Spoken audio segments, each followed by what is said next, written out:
हम्पीमध्ये सगळे जे मॉन्युमेंट्स आहेत किंवा सगळी जी ठिकाणं आहेत ती 6 वाजता बंद होतात. शिवाय हे जे विरूपाक्ष मंदिर आहे या मंदिराशिवाय बाकी सगळे 6 वाजता बंद होतात.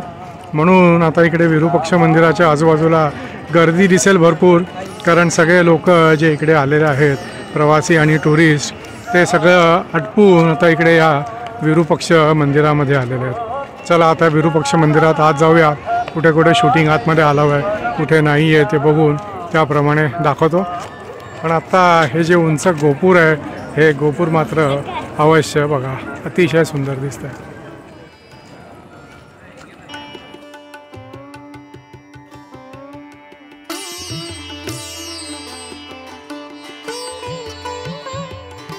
हम्पी गाव आणि हम्पीचा जो बसस्टँड आहे जिकडे सगळी वाहनं आणि रिक्षासुद्धा थांबतात, तिथून हे विरूपाक्ष मंदिर जे आहे ते अगदी हाकेच्या अंतरावरती आहे.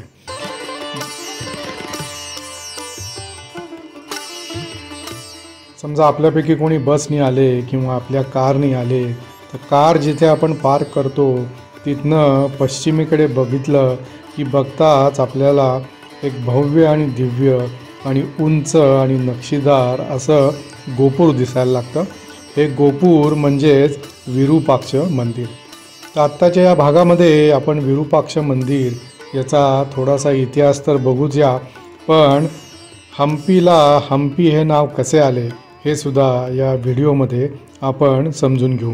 तसं बघायला गेलं तर विरूपाक्ष मंदिर आणि हम्पीला जे हम्पी नाव पडलं याचा दोन्हीचा घनिष्ठ संबंध आहे. म्हणून हे दोन्ही विषय आपण याच व्हिडिओमध्ये समजून घेऊ. मगाशी मी गोपुराचा उल्लेख केला तर हे गोपूर तब्बल 265 फूट उंच आहे. या गोपुराचा जो पाया आहे तो मजबूत असा दगडांचा आहे आणि गोपुराचे जे बांधकाम केलं आहे ते आपल्या विटांचं बांधकाम आहे. याला बिष्टपय्या गोपूर असंही म्हणतात.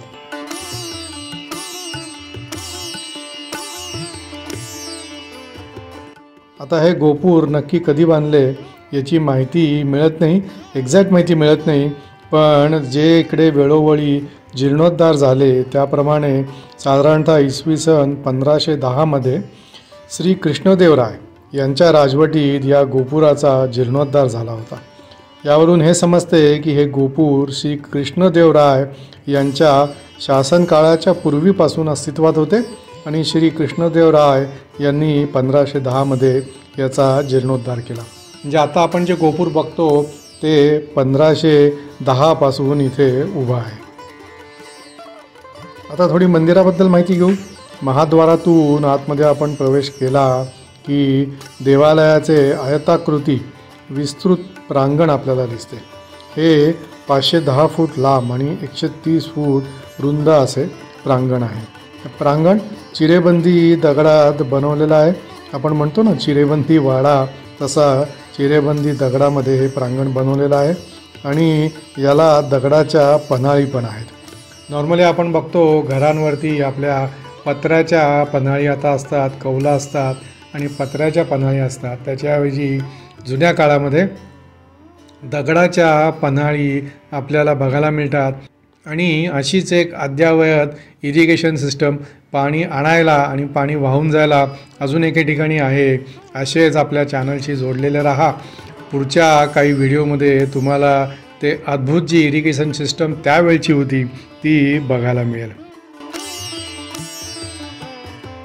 जे मंदिर आहे या मंदिरामध्ये तुंगभद्रेचे पाणी इथून तिथून खेळवलेलं आहे, पण हे पाणी मात्र आपल्याला दिसत नाही कारण हे पाणी खालनं जातं आणि वरनं दगडांनी ते बंदिस्त केलेलं आहे. इथे यात्रेकरूंच्या मुक्कामासाठी धर्मशाळा पण आहे आणि देवालयाची कचेरी पण इथेच आहे. आपल्याला काय चौकशी करायची असेल तर इथे आपण चौकशी करू शकतो. पाठशाळा पण इथे आहे. तर अशा या विरूपाक्ष मंदिराला 2 प्रांगण आणि 2 गोपुरे आहेत. पहिल्या प्रांगणातून आपण जेव्हा पश्चिमेकडे जातो म्हणजे मंदिरामध्ये आत जातो, कधी कधी या दिशा समजायला अवघड जातात, पण पूर्व आणि पश्चिम मात्र समजायला आणि बघायला अतिशय सोपी. तर पहिल्या प्रांगणातून थोडे आपण जेव्हा पश्चिमेकडे जातो त्यावेळेला अजून एक आपल्याला गोपूर दिसते. राजांच्या पट्टाभिषेकाच्या स्मरणार्थ हे निर्माण केले गेले आहे. या गोपुरात आत प्रवेश करतात एक दुसरे प्रांगण दिसते. इथे छोटी छोटी काही मंदिरं आणि ध्वजस्तंभ आणि दीपस्तंभ आपल्याला बघायला मिळतात. डाव्या बाजूला पाताळेश्वर, मुक्ती नरसिंह आणि सूर्यनारायणाची मंदिरे, तर उजव्या बाजूला लक्ष्मी नरसिंह, महिषासुरमर्दिनी यांची मंदिरे आहेत. ही दोन्ही मंदिरे सुद्धा अतिशय पाहण्यासारखी आहेत.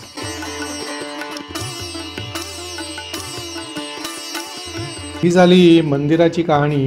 आता या मंदिराच्या कहाणीबरोबरच हम्पीला हम्पी हे नाव कसे पडले याची कहाणी आणि याची गोष्ट पण आपण ऐकूया. आणि या मंदिराला विरूपाक्ष नाव पडण्यामागे एक छोटीशी कथा आहे.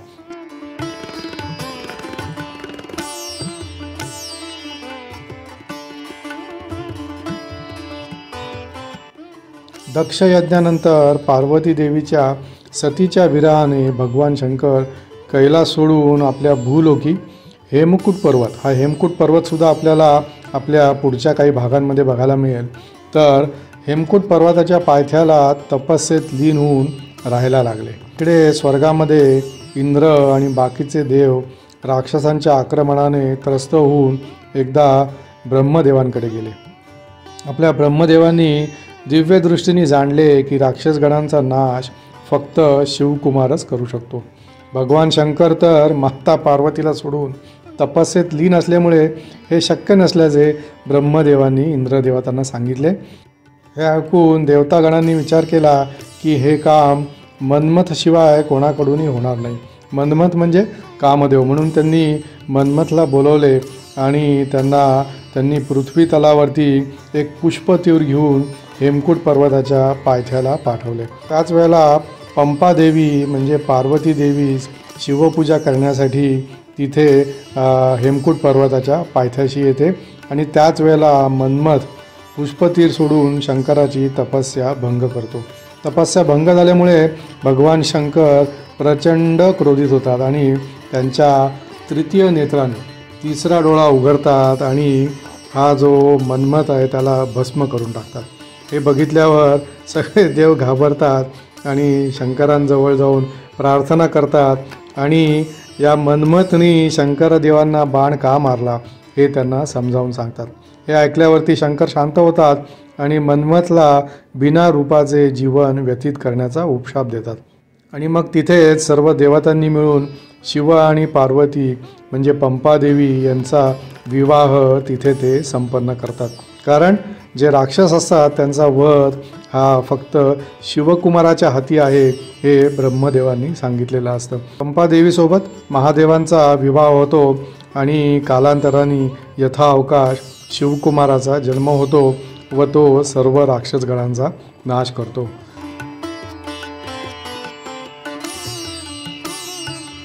याच शिवकुमारांना कुमारस्वामी तसेच षण्मुख असेही संबोधतात. तर याच दिवसापासून शंकरांना विरूपाक्ष तसेच पंपाबांचे पाणीग्रहण केल्यामुळे पंपापती असे नामकरण त्यांचे झाले.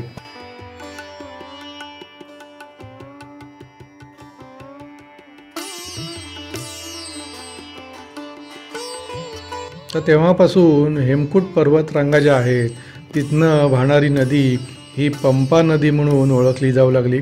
आता पंपा हा खरं तर संस्कृत शब्द आहे आणि त्याचा कन्नड भाषेमध्ये अर्थ किंवा कन्नड भाषेमधला समानार्थी शब्द हा हंपा असा होतो. त्याच्यामुळे पंपा हा कन्नड शब्द हंपामध्ये बदलला गेला आणि पार्वती ज्या ठिकाणी शिवांची आराधना म्हणा किंवा शिवांची उपासना आणि शिवांची पूजा करत होती ते ठिकाण हंपे म्हणून ओळखले जाऊ लागले आणि हेच हंपे कालांतराने हम्पी म्हणून ओळखले जाऊ लागले. तर अशी ही विरूपाक्ष मंदिराची कहाणी आणि विरूपाक्ष मंदिराबरोबरच जोडले गेलेले पंपा, हंपा आणि हंपाचे हम्पी कसे झाले याची ही छोटीशी गोष्ट. संपूर्ण विरूपाक्ष मंदिर बघायचं झालं तर कमीत कमी 1.5 ते 2 तास पाहिजे. इथे माझ्या मागे मेन मंदिर आहे आणि आजूबाजूला पण भरपूर अशी छोटी छोटी मंदिरं आहेत. मंदिरामध्ये आपल्याला गाभाऱ्यापर्यंत जाऊन, पिंडीला हात लावायला मिळत नाही, पण गाभाऱ्यापर्यंत जाऊन व्यवस्थित अगदी सुंदरपणे दर्शन घ्यायला मिळतं.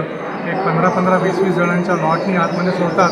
बाहेर गेटवरती 25 रुपयाचं तिकीट आहे, ते 25 रुपयाचं तिकीट काढायचं आणि मग आतमध्ये जायचं. छोटीशी पिंड आहे एवढीशी, आणि त्या पिंडीवरती पितळी असा सोनेरी असा एक मुकुट आहे.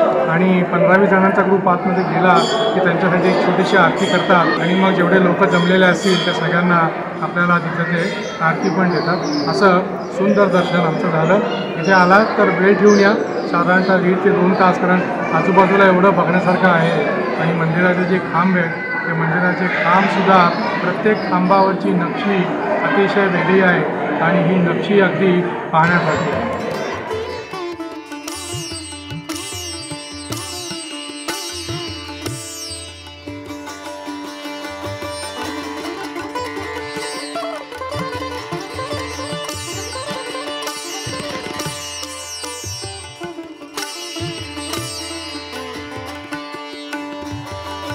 इतकी सगळी चांगली माहिती आपल्याला मराठीमध्ये इथे हम्पीमध्ये देणारे हे जे आमचे गाईड आहे, जिकडे वाजवायचं नाही किंवा जिकडे शूटिंग नाही करायचं सांगा मला तुम्ही.